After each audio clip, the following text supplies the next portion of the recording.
ಆತ್ಮೀಯ ವಿದ್ಯಾರ್ಥಿ ಮಿತ್ರರೇ, ಪುನರ್ವೇಶ ಸಂಸ್ಕಾರಕ್ಕೆ ಸ್ವಾಗತ ಸುಸ್ವಾಗತ. ಪ್ರಥಮ ಪಿಯುಸಿಯ ಸುನಾಮಿಯ ಹಾಡು ಪದ್ಯದ ಸಂಪೂರ್ಣವಾದಂತಹ ನೋಟ್ಸ್ನ ವಿವರಣೆಯನ್ನು ತಿಳ್ಕೊಳ್ಳೋಣ. ಹಾಗೇನೆ ಈ ಮಂತಿಂದ 9ನೇ ತಾರೀಕಿಂದ 23ನೇ ತಾರೀಕುವರೆಗೂ ಕೂಡ ನಡೆಯುವಂತಹ ಮಿಡ್ ಟರ್ಮ್ ಎಕ್ಸಾಮ್ನ ಎಲ್ಲ ಇಂಪಾರ್ಟೆಂಟ್ ಪ್ರಶ್ನೆಗಳು ಮತ್ತು ಉತ್ತರಗಳನ್ನು ನಾವು ಅಪ್ಲೋಡ್ ಮಾಡಿದ್ದೇವೆ. ನೀವು ನಮ್ಮ ಚಾನಲ್ಗೆ ಭೇಟಿ ಕೊಟ್ಟು ನೋಡಬಹುದು. ಹಾಗೆ ಈ ಒಂದು ವಿಡಿಯೋವನ್ನು ನೋಡೋದಕ್ಕಿಂತ ಮುಂಚೆ ಹೊಸದಾಗಿ ನೀವು ನಮ್ಮ ಚಾನಲ್ಗೆ ಭೇಟಿಯನ್ನು ಕೊಟ್ಟಿದ್ರೆ ಇನ್ನೂ ಕೂಡ ನಮ್ಮ ಚಾನಲನ್ನು ಸಬ್ಸ್ಕ್ರೈಬ್ ಮಾಡಿಲ್ಲ ಅಂತಂದ್ರೆ ಸಬ್ಸ್ಕ್ರೈಬ್ ಮಾಡಿ. ಹೆಚ್ಚಿನ ಒಂದು ವಿಡಿಯೋಗಳಿಗಾಗಿ ಪಕ್ಕದಲ್ಲೇ ಕಾಣುವಂತಹ ಬೆಲ್ ಐಕಾನ್ ಅನ್ನು ಕ್ಲಿಕ್ ಮಾಡಿ. ಹಾಗೆ ನಮ್ಮ ಎಲ್ಲ ವಿಡಿಯೋಗಳನ್ನ ಮೊದಲಿಗರಾಗಿ ನೋಡಬೇಕು ಅಂದ್ರೆ ಆಲ್ ಅನ್ನೋದನ್ನ ಒತ್ತಿ ಅಂತ ಹೇಳ್ತಾ ಬನ್ನಿ ಈಗ ಸುನಾಮಿಯ ಹಾಡು ಪದ್ಯದ ಸಂಪೂರ್ಣವಾದಂತಹ ನೋಟ್ಸ್ನ ವಿವರಣೆಯನ್ನ ತಿಳ್ಕೊಳ್ಳೋಣ. ಅದರಲ್ಲಿ ಮೊದಲನೇ ಮೇನ್ ಒಂದು ವಾಕ್ಯದಲ್ಲಿ ಉತ್ತರಿಸಿ. ಭೂಮಿಯೊಳಗಿನ ಯಾವ ತೆರೆ ಸರಿಯುತ್ತದೆ? ಇದಕ್ಕೆ ಸರಿಯಾದ ಉತ್ತರ ಭೂಮಿಯೊಳಗಿನ ಜಲದ ತೆರೆ ಸರಿಯುತ್ತದೆ. ಇನ್ನು ಎರಡನೆಯ ಪ್ರಶ್ನೆ, ಜಲದ ಕಣ್ಣು ತೆರೆದಾಗ ಕುಸಿಯುವುದು ಯಾವುದು? ಜಲದ ಕಣ್ಣು ತೆರೆದಾಗ ಮಣ್ಣಿನ ಪದರವು ಕುಸಿಯುವುದು. ಇನ್ನು ಮೂರನೆಯ ಪ್ರಶ್ನೆ, ಜಗಪ್ರಳಯ ಯಾವಾಗ ಸಂಭವಿಸುತ್ತದೆ? ಇದಕ್ಕೆ ಸರಿಯಾದ ಉತ್ತರ ಪಾಪದ ಕೊಡ ತುಂಬಿದಾಗ ಜಲಪ್ರಳಯ ಸಂಭವಿಸುತ್ತದೆ. ಇನ್ನು ನಾಲ್ಕನೆಯ ಪ್ರಶ್ನೆ, ಮಾಯವಾಗಿರುವ ದ್ವೀಪ ಯಾವುದು? ಹವಳಗಳ ದ್ವೀಪವು ಮಾಯವಾಗಿದೆ. ಇನ್ನು ಮುಂದಿನ ಪ್ರಶ್ನೆ, ಐದನೆಯ ಪ್ರಶ್ನೆ, ಸಾಕ್ಷಿ ಇಲ್ಲದಂತೆ ಹಾರಿ ಹೋಗುತ್ತಿರುವುದು ಯಾವುದು?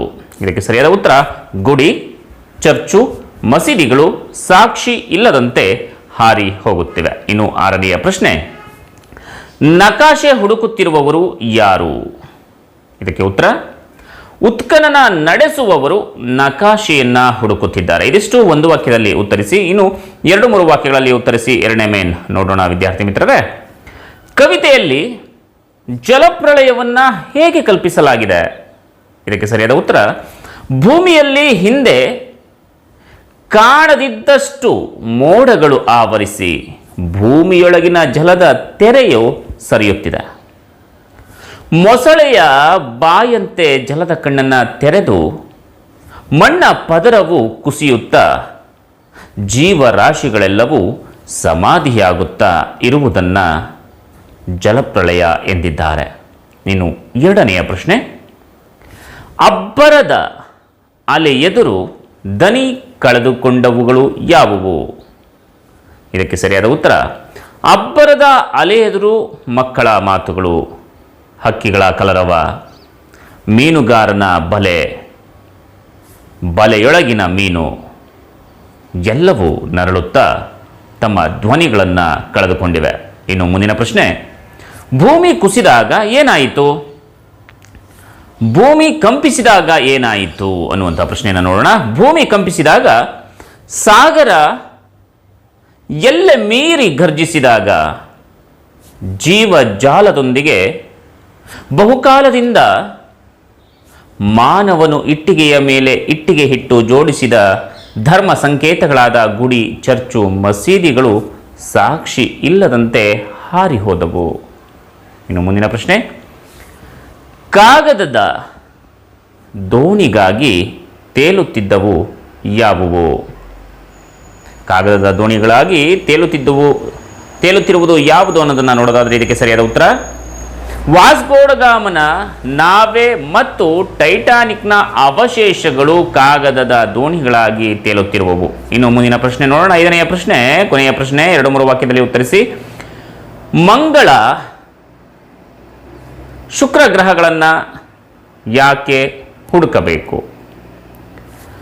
ಭೂಮಿಯ ಪ್ರತಿ ವಿಕೋಪಕ್ಕೆ ತುತ್ತಾಗಿ ಎಲ್ಲವೂ ನಾಶವಾದಾಗ ಅಳಿದುಳಿದ ಮಾನವನು ಉಳಲು, ಬಿತ್ತಲು, ಹಾಗೆಯೇ ಮನೆ ಕಟ್ಟಲು ಮತ್ತು ತೊಟ್ಟಿಲು ತೂಗಲು ಮಂಗಳ ಗ್ರಹವನ್ನು ಅಥವಾ ಶುಕ್ರ ಗ್ರಹವನ್ನು ಹುಡುಕಬೇಕಾಗುತ್ತದೆ. ಇದಿಷ್ಟು 2-3 ವಾಕ್ಯಗಳಲ್ಲಿ ಉತ್ತರಿಸಿ ವಿದ್ಯಾರ್ಥಿ ಮಿತ್ರರೇ. ಸಂದರ್ಭ ಸೂಚಿಸಿ ವಿವರಿಸಿ. ಅದರಲ್ಲಿ ಮೊದಲನೆಯ ಪ್ರಶ್ನೆಯನ್ನು ನೋಡೋಣ. ಪಾಪದ ಕೊಡ ತುಂಬಿದ ಜಗತ್ಪ್ರಳಯ. ಈ ರೀತಿಯಾಗಿ ನಿಮ್ಮ ಆನ್ಯುವಲ್ ಎಕ್ಸಾಮ್ನಲ್ಲಿ ಕೇಳಿದಾಗ ಯಾವ ರೀತಿಯಾಗಿ ಉತ್ತರವನ್ನು ಬರೀಬೇಕು ಅಂತ ನೋಡೋಣ. ಈ ವಾಕ್ಯವನ್ನು ಡಾಕ್ಟರ್ HL ಪುಷ್ಪಾರ್ ಅವರು ಬರೆದಿರುವ ಸುನಾಮಿ ಹಾಡು ಎಂಬ ಪದ್ಯಭಾಗದಿಂದ ಆರಿಸಿಕೊಳ್ಳಲಾಗಿದೆ. ಜನರ ಪಾಪದ ಪರಿಣಾಮವಾಗಿಯೇ ಜಗತ್ತು ಪ್ರಳಯವಾಗಿದೆ ಎಂದು ಕವಿ ಈ ಸಾಲಿನಲ್ಲಿ ಹೇಳಿದ್ದಾರೆ.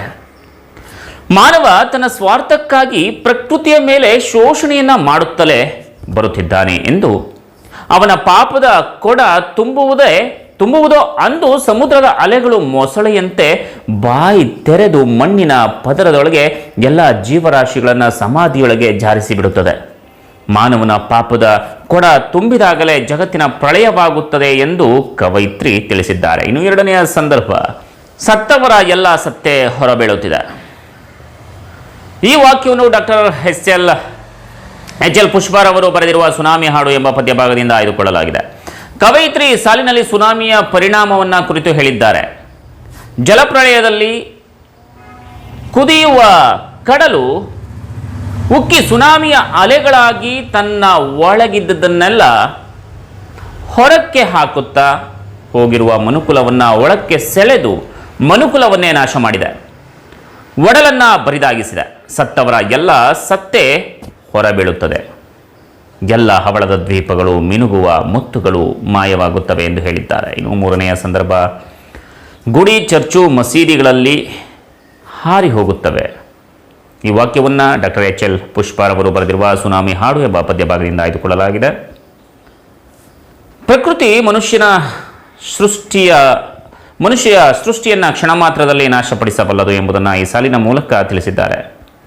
ದೂರದಲ್ಲೆಲ್ಲೋ ಭೂಮಿ ಕಂಪಿಸಿದರೆ ಸಮುದ್ರವು ತನ್ನ ಎಲ್ಲೆಯನ್ನು ಮೀರಿ ಮಾನವರು ಇಟ್ಟಿಗೆಯ ಮೇಲೆ ಇಟ್ಟಿಗೆ ಇಟ್ಟು ಕಟ್ಟುವ ಜಾತಿ ಮತ ಪಂಥಗಳ ಗುರುತಾದ ಗುಡಿ ಚರ್ಚು ಮಸೀದಿಗಳ ಸಾಕ್ಷಿ ಇಲ್ಲದಂತೆ ಸಮಾಧಿಯಾಗುತ್ತವೆಂದು ಸುನಾಮಿಯ ಪರಿಣಾಮವನ್ನು ವಿವರಿಸಿದ್ದಾರೆ. ಇನ್ನು ನಾಲ್ಕನೆಯ ಸಂದರ್ಭ,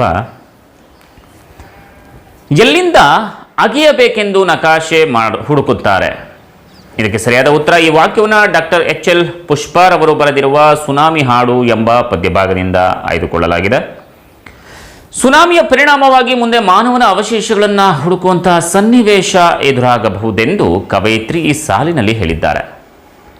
ಸುನಾಮಿಯ ಹೊಡೆತಕ್ಕೆ ಮಾನವನಿಂದ ನಿರ್ಮಾಣವಾದದ್ದೆಲ್ಲ ಸಮಾಧಿಯಾಗಿ ನಾಶವಾದ ಮೇಲೆ ಮುಂದೊಂದು ದಿನ ಇತಿಹಾಸಕಾರರು ಪಿಕಾಸಿ ಹಿಡಿದು ಉತ್ಖನನ ನಡೆಸುವಾಗ ಎಲ್ಲಿಂದ ಆರಂಭಿಸಬೇಕೆಂದು ನಕಾಶೆ ಹುಡುಕುತ್ತಾರೆ. ಇನ್ನು ಮುಂದಿನ ಸಂದರ್ಭ, ಅಣುಯುಗದಿಂದ ಶಿಲಾಯುಗಕ್ಕೆ. ಈ ವಾಕ್ಯವನ್ನು ಡಾಕ್ಟರ್ ಎಚ್ ಎಲ್ ಪುಷ್ಪಾರವರು ಬರೆದಿರುವ ಸುನಾಮಿ ಹಾಡು ಎಂಬ ಪದ್ಯಭಾಗದಿಂದ ಆಯ್ದುಕೊಳ್ಳಲಾಗಿದೆ. ಪ್ರಕೃತಿ ವಿಕೋಪಗಳಿಂದ ಮನುಕುಲವೇ ನಾಶವಾಗಿ ಇಂದು ಇತಿಹಾಸವಾಗಿರುವ ವಾಸ್ಕೋಡಿಗಾಮನ ನಾವೆ, ಟೈಟಾನಿಕ್ನ ಅವಶೇಷಗಳು ಕಾಗದದ ದೋಣಿಗಳಾಗಿ ತೇಲುತ್ತವೆ. ಮನುಷ್ಯ ಮತ್ತೆ ತನ್ನ ಬದುಕನ್ನು ಕಟ್ಟಿಕೊಳ್ಳಲು ಮಂಗಳನೋ ಶುಕ್ರನೋ ಯಾವುದಾದರೂ ಒಂದು ಗ್ರಹವನ್ನು ಹುಡುಕಿ ಮತ್ತೆ ಶಿಲಾಯುಗದಿಂದ ತನ್ನ ಬದುಕನ್ನು ಆರಂಭಿಸಬೇಕಾಗುತ್ತದೆ. ಹೀಗೆ ಅಣುಯುಗದಿಂದ ಶಿಲಾಯುಗಕ್ಕೆ ಮಾನವ ಮತ್ತೆ ಮರಳುವಂತಾಗಬಹುದು ಎಂದು ಕವಿ ತಿಳಿಸಿದ್ದಾರೆ. ಇನ್ನು ಮುಂದಿನ ಮುಂದಿನ ಒಂದು ಮೇನನ್ನು ನೋಡೋದಾದರೆ 5ನೇ ಮೇನ್ 5-6 ವಾಕ್ಯಗಳಲ್ಲಿ ಉತ್ತರಿಸಿ. ಅದರಲ್ಲಿ ಮೊದಲನೇ ಪ್ರಶ್ನೆ, ಜಲಪ್ರಳಯದ ಪರಿಣಾಮಗಳನ್ನು ಕವಿತೆಯ ಹಿನ್ನೆಲೆಯಲ್ಲಿ ವಿವರಿಸಿ. ಈ ರೀತಿ ಕೇಳಿದಾಗ ನಿಮ್ಮ ಆನ್ಯುವಲ್ ಎಕ್ಸಾಮ್ನಲ್ಲಿ ಅಥವಾ ಮಿಡ್ ಟರ್ಮ್ ಎಕ್ಸಾಮ್ನಲ್ಲಿ ಯಾವ ರೀತಿ ಬರೀಬೇಕು ಅನ್ನೋದನ್ನು ನೋಡೋದಾದರೆ, ಜಲಪ್ರಳಯವಾದಾಗ ಸುನಾಮಿಯ ಮೊಸಳೆಯಂತೆ ಬಾಯಿ ತೆರೆದು ಜೀವರಾಶಿಗಳೆಲ್ಲವನ್ನ ನುಂಗುತ್ತಿದೆ. ಕುದಿವ ಕಡಲು ಉಕ್ಕಿ ಹರಿದು ಮಣ್ಣು ಪದರಗಳು ಕುಸಿಯುತ್ತಾ ಜೀವ ಸಂಕುಲವನ್ನು ಸಮಾಧಿಯನ್ನಾಗಿಸುತ್ತಿದೆ. ಮನುಕುಲದ ಒಡಲು ಬರಿದಾಗುತ್ತಿದೆ. ಹವಳದ ದ್ವೀಪಗಳು ಮಿನುಗುವ ಬಿಳಿ ಮುತ್ತುಗಳು ನಾಶವಾಗಿವೆ. ಮಕ್ಕಳ ಕೂಗು, ಹಕ್ಕಿಗಳ ಕಲರವ, ಅಲೆಯಬ್ಬರದ ಎದುರು ದನಿಯನ್ನ ಕಳೆದುಕೊಂಡು ನರಳುತ್ತಿವೆ.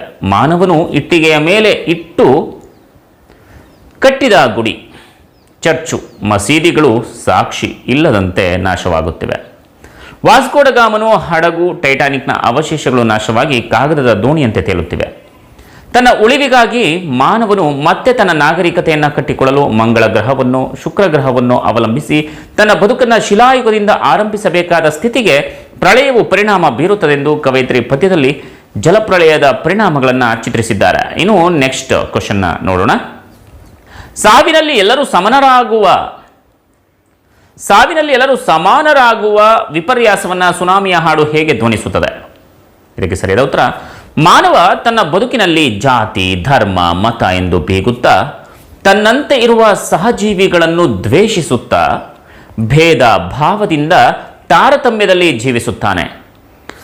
ಮಾನವನ ದುರಾಸೆಗಳಿಂದ ಪ್ರಕೃತಿಯಲ್ಲಿ ಸುನಾಮಿಯಂತಹ ಅಲೆಗಳು ಬಂದು ಜಲಪ್ರಳಯವಾದಾಗಲೋ ಅಥವಾ ಭೂಕಂಪ ಸಂಭವಿಸಿದಾಗಲೋ ತಾನು ಇಟ್ಟಿಗೆಯ ಮೇಲೆ ಇಟ್ಟಿಗೆ ಇಟ್ಟು ಕಟ್ಟಿಕೊಂಡಿರುವ ಗುಡಿ, ಚರ್ಚು, ಮಸೀದಿಗಳೆಲ್ಲವೂ ನಾಶವಾಗುತ್ತವೆ.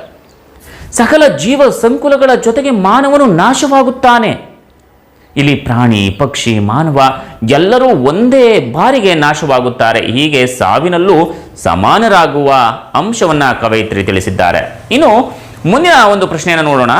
ಪ್ರಕೃತಿಯ ಸರ್ವಶಕ್ತಿಯ ಎದುರು ಮಾನವನ ಶಕ್ತಿ ಸಾಮರ್ಥ್ಯಗಳ ಮಿತಿಯನ್ನ ಕವಿತೆ ಹೇಗೆ ಸ್ಪಷ್ಟಪಡಿಸುತ್ತದೆ? ಇದಕ್ಕೆ ಸರಿಯಾದ ಉತ್ತರ, ಮಾನವ ಪ್ರಕೃತಿಯ ಸರ್ವಶಕ್ತಿಯ ಎದುರು ನಿಂತು ಗೆಲ್ಲಲಾರ.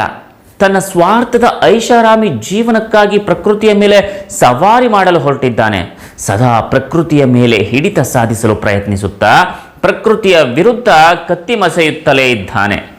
ಮಾನವ ಎಷ್ಟೇ ಸಾಮರ್ಥ್ಯಗಳನ್ನು ಬಲಪಡಿಸಿಕೊಂಡರೂ ಪ್ರಕೃತಿಯ ಭೂಕಂಪ, ಸುನಾಮಿಯಂತಹ ವಿಕೋಪಗಳ ಎದುರು ಒಂದೇ ಕ್ಷಣದಲ್ಲಿ ನಾಶದ ಅಂಚಿಗೆ ತಲುಪುತ್ತಾನೆ. ಇದರಿಂದ ಮಾನವ ಸಾವಿರಾರು ವರ್ಷಗಳಿಂದ ಕಟ್ಟಿಕೊಂಡ ಎಲ್ಲವೂ ನಾಶವಾಗಿ ಬಿಡುತ್ತದೆ.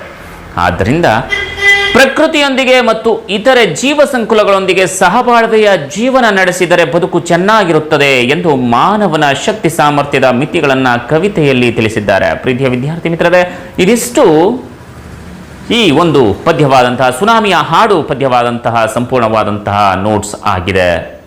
ಈ ಒಂದು ವಿಡಿಯೋವನ್ನು ನಿಮ್ಮ ಎಲ್ಲ ಪ್ರಥಮ PUC ವಿದ್ಯಾರ್ಥಿಗಳಿಗೆ ಶೇರ್ ಮಾಡಿ. ಹಾಗೇನೆ ನಾವು ಮಿಡ್ ಟರ್ಮ್ಗೆ ಮತ್ತು ಆನ್ಯುವಲ್ ಎಕ್ಸಾಮ್ಗೆ ಬರುವಂತಹ ಎಲ್ಲ ಕ್ವಶನ್ ಪೇಪರ್ಗಳನ್ನ ಅಪ್ಲೋಡ್ ಮಾಡಿದ್ದೇವೆ. ಯಾವ ಕ್ವಶನ್ಸ್ ಬರುತ್ತೆ ಅಂತ ಹೇಳಿ ಈಗಲೇ ನೀವು ಅದನ್ನು ಹೋಗಿ ನಮ್ಮ ಚಾನಲ್ಗೆ ಭೇಟಿಯನ್ನು ಕೊಟ್ಟು ನೋಡ್ಬೋದು ಅಂತ ಹೇಳ್ತಾ ಈ ವಿಡಿಯೋನ ಇಲ್ಲಿಗೆ ಮುಗಿಸ್ತಾ ಇದ್ದೇನೆ. ನಮಸ್ಕಾರ.